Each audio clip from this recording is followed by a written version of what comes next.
왜 전 세계 젊은이들이 갑자기 한국어를 배우기 시작했을까?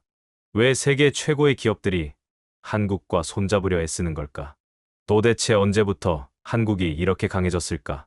1965년 제가 처음 한국을 찾았을 때만 해도 이런 일들은 상상조차 할 수 없었습니다. 폐허가 된 거리, 무너진 건물들, 굶주림에 지친 사람들. 그때의 한국은 세계에서 가장 가난한 나라 중 하나였습니다. 하지만 이제는 달라졌습니다. 한국의 드라마 한 편이 전 세계를 뒤흔들고 K-팝이 빌보드 차트를 점령하며 한국의 영화는 아카데미상을 휩쓸고 있습니다. 반도체, 스마트폰, 전기차 배터리까지 첨단 기술의 세계에서도 한국은 이미 최강자가 되었습니다. 도대체 무슨 일이 있었던 걸까요? 지난 50년간 하버드 대학교에서 한국을 연구해온 한 교수님의 이야기입니다. 그는 과연 어떤 사연으로 이런 이야기를 전 세계인들에게 전하고 있는 걸까요? 지금부터 그의 이야기 속으로 들어가 보겠습니다. 이야기를 시작하기 전에 구독과 좋아요는 이미 눌러주셨죠? 감사합니다. 그럼 이야기를 시작합니다. 안녕하세요. 저는 하버드 대학교의 마크 피터슨입니다. 19살의 나이로 우연히 한국과 첫 인연을 맺은 후 저는 한국의 매력에 완전히 빠져버렸습니다. 그리고 마침내 한국이 왜 이토록 강력한 나라가 될 수밖에 없었는지 그 결정적인 세 가지 이유를 발견했습니다. 오늘 저는 여러분께 그 놀라운 비밀을 공개하려고 합니다. 이 이야기는 단순한 역사적 사실이 아닙니다. 이것은 한국이 앞으로도 계속해서 세계를 이끌어갈 수밖에 없는 강력한 증거이자 우리의 미래를 보여주는 청사진이 될 것입니다. 지금부터 들려드릴 이야기는 여러분이 미처 알지 못했던 대한민국의 숨겨진 저력에 관한 것입니다. 1965년 여름, 저는 생애 처음으로 한국 땅을 밟았습니다. 당시 19살이었던 제가 한국행을 선택했을 때 주변의 모든 사람들이 말렸습니다. 전쟁에 폐허가 된 나라, 세계에서 가장 가난한 나라 중 하나로 꼽히던 한국으로 왜 가려 하냐며 걱정했죠. 하지만 그때의 제 선택은 제 인생을 완전히 바꿔놓았습니다. 겉으로 보이는 가난과 혼란 속에서 저는 전혀 다른 무언가를 발견했기 때문입니다. 폐허가 된 서울거리, 무너진 건물들 사이에서 저는 책을 읽는 학생들을 보았습니다. 허름한 집에서 희미한 불빛 아래 공부하는 청년들을 만났습니다. 이 일을 걱정해야 하는 상황에서도 자녀 교육만큼은 포기하지 않으려는 부모들을 마주쳤습니다. 특히 인상 깊었던 것은 한 작은 서점에서의 경험이었습니다. 너무나 달아서 글자가 희미해진 책들이 진열되어 있었는데 점원은 그것이 한 권의 책이 수십 명에게 돌려 읽혀서 그렇게 됐다고 설명했습니다. 그때 저는 처음으로 한국인들의 배움에 대한 갈망을 실감했습니다. 더욱 놀라웠던 것은 한글이었습니다. 한국에 오기 전 저는 동양의 많은 언어를 접해봤지만 한글만큼 과학적이고 체계적인 문자는 본 적이 없었습니다. 처음에는 단순해 보였던 이 문자 체계가 사실은 얼마나 정교하고 혁신적인 창조물인지 깨닫게 되었습니다. 거기에 또 한 가지, 도서관에서 우연히 발견한 직지심 체어절에 대한 기록은 제 호기심을 더욱 자극했습니다. 구텐베르크보다 훨씬 앞서 금속 활자를 발명했다는 사실이 당시 서양 중심의 역사관으로 세상을 보던 저에게는 충격적인 발견이었습니다. 이러한 경험들이 쌓이면서 저는 점점 더 한국이라는 나라에 매료되어 갔습니다. 표면적으로 보이는 가난과 혼란은 일시적인 것이었지만 그 속에 숨겨진 한국의 저력은 영원한 것이었기 때문입니다. 하버드로 돌아온 후 저는 한국학 연구에 제 인생을 바치기로 결심했습니다. 세계가 주목하지 않던 그때부터 저는 한국이 언젠가 반드시 세계를 놀라게 할 것이라 확신했습니다. 그리고 그 확신은 적중했습니다. 지금의 한국은 더 이상 가난하고 혼란스러운 나라가 아닙니다. 오히려 세계가 부러워하는 첨단 기술 강국이자 문화 강국으로 우뚝 섰습니다. 하지만 이것은 시작에 불과합니다. 제가 발견한 한국의 세 가지 위대한 유산은 앞으로 한국이 더 큰 도약을 이룰 것임을 예고하고 있습니다. 그 첫 번째 이야기를 지금부터 시작하도록 하겠습니다. 인류 역사상 가장 위대한 발명품은 무엇일까요? 1997년, 미국의 라이프지는 새로운 천년을 앞두고 이 질문에 대한 답을 찾아 나섰습니다. 컴퓨터, 전기, 자동차 등 수많은 후보가 있었지만 최종적으로 선정된 1위는 바로 금속활자 인쇄술이었습니다. 그동안 서양에서는 구텐베르크를 금속 활자의 발명자로 알고 있었습니다. 하지만 최근의 연구 결과들은 충격적인 사실을 밝혀냈습니다. 구텐베르크가 성경을 인쇄하기 전 동양의 금속 활자 인쇄물이 실크로드를 통해 유럽에 전해졌다는 증거들이 발견된 것입니다. 특히 주목할 만한 것은 구텐베르크의 금속 활자 제작 기술이 한국의 방식과 놀랍도록 유사하다는 점입니다. 금속의 배합 비율부터 활자를 주조하는 방식까지 이는 단순한 우연의 일치라고 보기 어려웠습니다. 결국 구텐베르크는 한국의 금속 활자 기술을 접하고 이를 개량하여 자신의 인쇄술을 발전시켰던 것입니다. 실제로 한국의 금속 활자본인 직지심 체어절은 1377년에 청주, 흥덕사에서 인쇄되었습니다. 이는 구텐베르크의 42행 성경보다 78년이나 앞선 것입니다. 더욱 놀라운 것은 직지심 체어절보다 무려 143년 전인 1234년에 이미 상정고금 예문이라는 금속 활자본이 있었다는 기록입니다. 금속 활자가 가져온 혁명적 변화는 실로 대단했습니다. 이전까지 책 한 권을 만드는 데는 평균 3개월이 걸렸습니다. 한 글자 한 글자를 손으로 베껴 써야 했고 그 과정에서 수많은 오류가 발생했습니다. 목판 인쇄술도 있었지만 나무의 특성상 쉽게 훼손되어 매번 새로 제작해야 했죠. 하지만 금속 활자는 달랐습니다. 단단한 금속으로 만든 활자는 쉽게 닳지 않았고 필요한 만큼 얼마든지 책을 찍어낼 수 있었습니다. 더구나 한 번 만든 활자는 다른 책을 인쇄할 때도 재사용할 수 있었죠. 이러한 혁신적 기술이 실크로드를 통해 서양에 전해지면서 유럽의 르네상스를 촉발하는 계기가 되었습니다. 구텐베르크는 이 기술을 접하고 자신만의 방식으로 발전시켜 성경을 인쇄했고 이는 다시 유럽 전역으로 퍼져나갔습니다.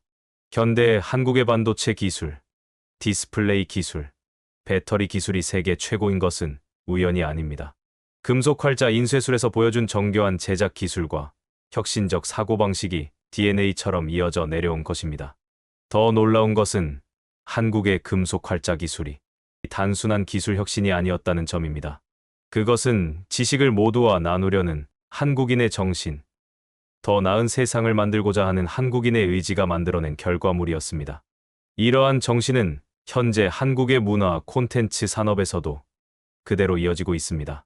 우리의 이야기, 우리의 음악, 우리의 영상을 전 세계와 공유하며 새로운 형태의 문화적 인쇄술을 만들어내고 있는 것입니다. 금속 활자 인쇄술은 단순한 과거의 유산이 아닙니다. 그것은 한국이 세계 최고가 될 수밖에 없는 첫 번째 이유이자 미래에도 계속해서 세계를 선도할 수밖에 없는 강력한 증거입니다. 전 세계에는 수천 개의 문자가 존재합니다. 하지만 그 중에서 누가, 언제, 어떤 원리로 만들었는지가 정확히 기록되어 있는 문자는 오직 하나뿐입니다. 바로 한글입니다. 1443년 세종대왕은 획기적인 결정을 내립니다. 백성들이 자신의 뜻을 제대로 펼치지 못하는 것이 안타깝다며 누구나 쉽게 배우고 사용할 수 있는 새로운 문자를 만들기로 한 것입니다. 당시 조선은 한자를 공식 문자로 사용하고 있었습니다. 하지만 한자는 배우는데 너무 오랜 시간이 걸렸고 대부분의 백성들은 자신의 이름조차 쓸 줄 몰랐습니다. 게다가 한국어의 문법 구조와 한자는 너무나 달랐기에 우리말을 제대로 표현하기도 어려웠습니다. 세종대왕은 3년이라는 시간 동안 직접 문자 연구에 몰두했습니다. 그 결과 탄생한 것이 바로 훈민정음, 즉 오늘날의 한글입니다. 한글은 단순한 문자 창제가 아닌 과학적 원리가 집약된 위대한 발명품이었습니다. 자음은 발음 기관의 모양을 본떠 만들었습니다. 기역은 혀가 목구멍을 막는 모양, 니은은 혀가 위, 잇몸에 닿는 모양을 본뜬 것입니다. 모음은 하늘, 땅, 사람을 상징하는 세 가지 기본 요소를 조합해 만들었죠.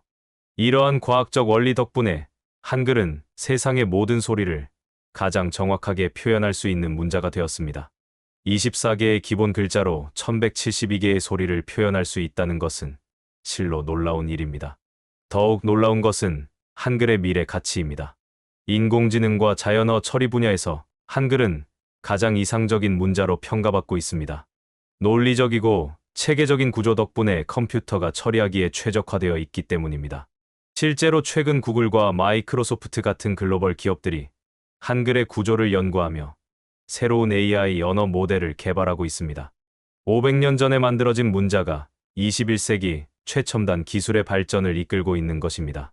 한글은 단순한 문자 체계가 아닙니다.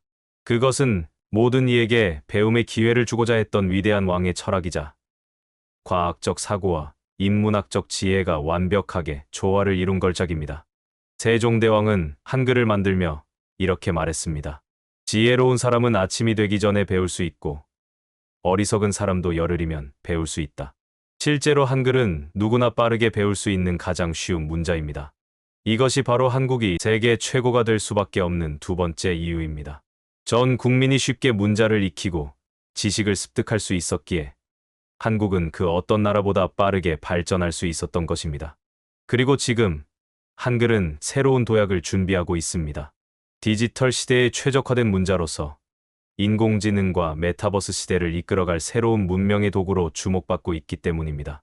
한국을 처음 방문했을 때 제가 가장 놀랐던 것은 사람들의 눈빛이었습니다. 전쟁의 폐허 속에서도 그들의 눈에는 반드시 이 고난을 극복하겠다는 강한 의지가 빛나고 있었습니다. 그리고 그 의지의 중심에는 교육이 있었습니다. 한밤중 좁은 골목길을 걷다 보면 어김없이 빛이 새어나오는 창문들을 볼 수 있었습니다. 전기도 들어오지 않는 가난한 동네에서 촛불 하나에 의지해 공부하는 학생들이 있었죠. 끼니를 걱정해야 하는 상황에서도 책만큼은 놓지 않았습니다. 이것은 단순한 교육열이 아닙니다. 유교 문화권의 중심에서 1000년 넘게 이어져 온 배움에 대한 존중, 그리고 그것을 통해 더 나은 미래를 만들어가겠다는 강한 의지의 표현이었습니다. 조선시대의 과거 제도는 신분의 고하를 막론하고 실력 있는 인재를 등용했습니다. 왕조 국가였지만 평민 출신도 자신의 실력만 있다면 등용될 수 있었죠. 이것은 배움이 신분 상승의 통로가 될 수 있다는 것을 보여준 역사적 증거였습니다. 실제로 한국의 교육열은 세계에서 유례를 찾아보기 힘든 수준입니다. OECD 국가 중 대학 진학률 1위, 교육 투자 비율 1위, 학업 성취도 상위권. 이러한 통계들이 이를 증명합니다. 하지만 더욱 중요한 것은 교육의 질입니다. 한국의 교육은 단순한 지식의 전달을 넘어 창의적 사고와 문제 해결 능력을 키우는 방향으로 진화하고 있습니다. 4차 산업혁명 시대에 필요한 융합형 인재를 키워내는데 최적화되어 있는 것입니다. 특히 주목할 만한 것은 평생교육에 대한 열정입니다. 한국인들은 나이에 관계없이 끊임없이 새로운 것을 배우려 합니다. 은퇴한 노인들도 스마트폰 강좌를 듣고 직장인들은 퇴근 후 외국어를 공부합니다. 이러한 교육열은 한국이 세계 최고의 IT 강국으로 성장하는 원동력이 되었습니다. 새로운 기술을 빠르게 습득하고 적용하는 능력, 그리고 끊임없이 혁신을 추구하는 자세는 바로 이러한 교육 문화에서 비롯된 것입니다. 글로벌 기업들이 한국의 연구소를 설립하고 한국의 인재를 영입하려 경쟁하는 이유가 바로 여기에 있습니다. 세계가 인정하는 한국의 교육 시스템과 인재들은 이미 글로벌 스탠다드가 되었습니다. 이것이 바로 한국이 세계 최고가 될 수밖에 없는 세 번째 이유입니다. 교육을 통해 끊임없이 성장하려는 의지, 그리고 그것을 뒷받침하는 사회적 시스템은 한국의 미래를 더욱 밝게 만들고 있습니다. 세계는 지금 새로운 변화의 시대를 맞이하고 있습니다. 하지만 한국은 두렵지 않습니다. 1000년이 넘게 이어져 온 배움에 대한 열정이 있기 때문입니다. 이 열정이 있는 한 한국은 계속해서 세계를 놀라게 할 것입니다. 우리는 지금까지 한국이 세계 최고가 될 수밖에 없었던 세 가지 이유를 살펴보았습니다. 세계 최초의 금속 활자 인쇄술, 가장 과학적인 문자 체계인 한글, 그리고 끊임없는 교육열. 이 세 가지 요소는 각각이 독립적으로도 대단한 가치를 지니고 있습니다. 하지만 더욱 놀라운 것은 이 세 가지 요소가 만들어내는 시너지입니다. 금속 활자를 통해 지식이 빠르게 전파될 수 있었고, 한글은 그 지식을 모든 사람이 쉽게 이해할 수 있게 만들었으며, 교육열은 이를 바탕으로 끊임없는 발전의 동력이 되었습니다. 2024년 현재 가장 주목할 만한 변화가 있습니다. 바로 한국어가 세계에서 가장 많이 배우는 외국어 4위에 올랐다는 사실입니다. 영어, 스페인어, 프랑스어에 이어 4위를 차지한 것입니다. 특히 주목할 점은 아시아의 거대 국가인 중국과 일본을 제치고 이룬 성과라는 것입니다. 인구 5천만의 작은 나라, 분단된 국가의 언어가 13억 인구의 중국어와 오랜 경제 강국 일본의 언어를 제치고 더 많은 학습자를 확보했다는 것은 실로 놀라운 일입니다. 전 세계적으로 1,000만 명이 넘는 사람들이 한국어를 배우고 있으며 이 수치는 매년 가파르게 상승하고 있습니다. 이러한 현상은 단순한 한류의 영향을 넘어섭니다. 한국어가 지닌 과학성과 체계성, 배우기 쉬운 문자 체계, 그리고 디지털 시대에 최적화된 특성이 전 세계 학습자들의 마음을 사로잡은 것입니다. 특히 AI 시대에 한글의 과학적 체계는 더욱 큰 가치를 발휘하고 있습니다. 세계 유수의 대학들이 앞다투어 한국어학과를 신설하고 있으며 글로벌 기업들은 한국어 구사 능력을 가진 인재를 우대하고 있습니다. 실리콘밸리의 스타트업들은 한국의 디지털 문화를 배우기 위해 한국어 학습을 필수 과정으로 도입하고 있습니다. 이러한 한국어의 성장세는 앞으로도 계속될 것으로 전망됩니다. 전문가들은 2030년경이면 한국어가 프랑스어를 제치고 세계 3위의 학습 언어로 올라설 것으로 예측하고 있습니다. 이는 한국이 단순한 문화 강국을 넘어 세계의 중심 국가로 부상하고 있음을 의미합니다. 또 한 가지 특히 주목할 만한 것은 한국의 소프트 파워입니다. 한국은 이제 단순히 제품을 수출하는 것을 넘어 문화와 가치관까지 수출하고 있습니다. 한국의 교육 시스템, 디지털 정보 시스템, 의료 시스템은 많은 국가들이 벤치마킹하는 모델이 되었습니다. 미래 전망은 더욱 밝습니다. 세계는 지금 4차 산업혁명이라는 거대한 변화의 물결을 맞이하고 있습니다. 그리고 이 변화의 중심에 한국이 서 있습니다. 금속 활자에서 보여준 기술 혁신의 DNA, 한글에 담긴 과학적 사고, 그리고 끊임없는 교육열은 이 새로운 시대를 헤쳐나가는 데 완벽한 조합이 될 것입니다. 세계 각국의 전문가들은 2030년경이면 한국이 명실상부한 세계 최고의 문화 강국이자 기술 강국으로 자리 잡을 것이라 예측하고 있습니다. 실제로 많은 지표들이 이미 그 방향으로 움직이고 있습니다. 하지만 이것은 시작에 불과합니다. 한국의 진정한 잠재력은 아직 완전히 발현되지 않았습니다. 한국의 발전에는 한계가 없을 것입니다. 세계는 이제 한국을 주목하고 있습니다. 그리고 우리는 알고 있습니다. 이것이 우연이 아니며 필연적인 결과라는 것을. 한국이 세계 최고가 되는 것은 이미 정해진 운명이었는지도 모릅니다. 19살의 나이로 처음 한국을 방문했던 그날, 저는 이 나라의 미래를 정확히 예측하지 못했습니다. 하지만 한 가지는 확신할 수 있었습니다. 이 나라가 품고 있는 잠재력이 얼마나 대단한지를. 지난 50여 년간 하버드 대학교에서 한국학을 연구하며 저는 한국의 놀라운 성장을 지켜보았습니다. 저는 이제 곧 은퇴를 앞두고 있습니다. 하지만 제 연구는 계속될 것입니다. 한국이라는 나라가 어떻게 세계를 더욱 놀라게 할지 지켜보고 싶기 때문입니다. 마지막으로 한국의 젊은이들에게 당부하고 싶습니다. 여러분이 물려받은 유산이 얼마나 위대한지 잊지 마십시오. 금속 활자의 혁신성, 한글의 과학성, 그리고 배움을 향한 열정. 이것들이야말로 여러분을 세계 최고로 만들어줄 진정한 힘입니다. 세계는 지금 새로운 변화의 시대를 맞이하고 있습니다. 그리고 그 변화의 중심에 한국이 서 있습니다. 한국이 세계 최고가 되는 것은 이미 정해진 운명이었는지도 모릅니다. 그리고 그 여정의 진정한 주인공은 바로 여러분입니다. 세계 최고의 명문 하버드의 교수님께서 정말 한국에 대한 애정과 열정이 남다르신데요. 정말 한국의 잠재력은 대단하다는 걸 새삼스럽게 느끼게 됩니다. 오늘도 영상이 재미있으셨다면 구독과 좋아요 부탁드립니다. 다음 영상에서 더 좋은 이야기로 찾아뵙겠습니다. 감사합니다.